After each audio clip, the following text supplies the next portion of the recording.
నిన్న ఆంధ్రప్రదేశ్ కేబినెట్ సమావేశం జరిగింది. ఈ కేబినెట్ సమావేశంలో చంద్రబాబు నాయుడు గారు ఒక స్టేట్మెంట్ ఇచ్చారు.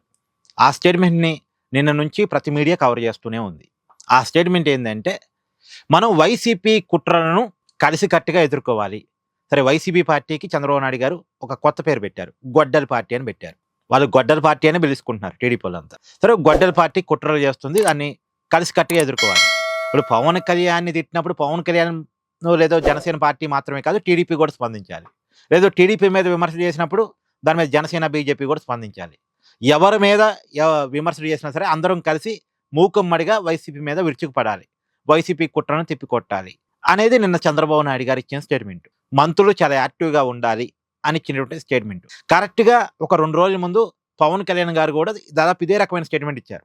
ఇప్పుడు పవన్ కళ్యాణ్ గారిని తిట్టినప్పుడు పవన్ కళ్యాణ్ గారే రియాక్ట్ కావడం కాదు కదా, జన సైనికులు మొత్తం రియాక్ట్ కావాలి కదా. అలాగే టీడీపీ వాళ్ళు, బీజేపీ వాళ్ళు కూడా రియాక్ట్ కావాలి. అలాగే చంద్రబాబు నాయుడు గారినో లోకేష్ గారినో ఒక మాట అన్నప్పుడు మొత్తం అందరూ రియాక్ట్ కావాలి. చంద్రబాబు నాయుడు గారిని కదా తిట్టింది, దాన్ని కాదు కదా, ఆయన మళ్ళీ కామెంట్ ఇచ్చుకుంటారులే, ఆయన మాట్లాడమంటే మాట్లాడదాం, మనం ఎందుకు పూసుకొని మాట్లాడాలి.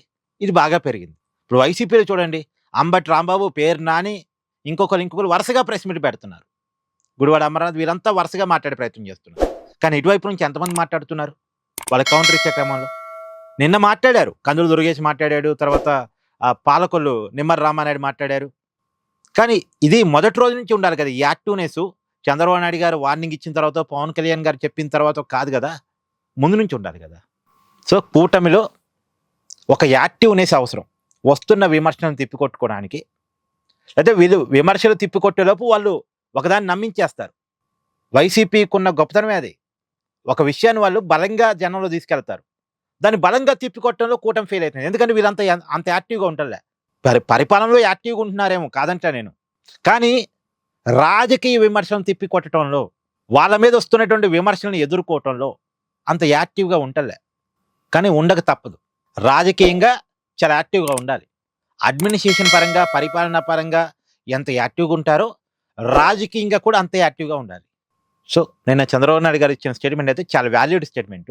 చూడాలి మరి రాబోయే కాలంలో ఎంత కలిసికట్టుగా, ఎంత దూకుడుగా వైసీపీ విమర్శలను తిప్పి కొడతారో, వైసీపీ రాజకీయాన్ని ఎదుర్కొంటారు అనేది చూడాలి. ఇక్కడ మీ అభిప్రాయాన్ని కూడా కామెంట్ చేయండి. Please do like, share and subscribe this channel.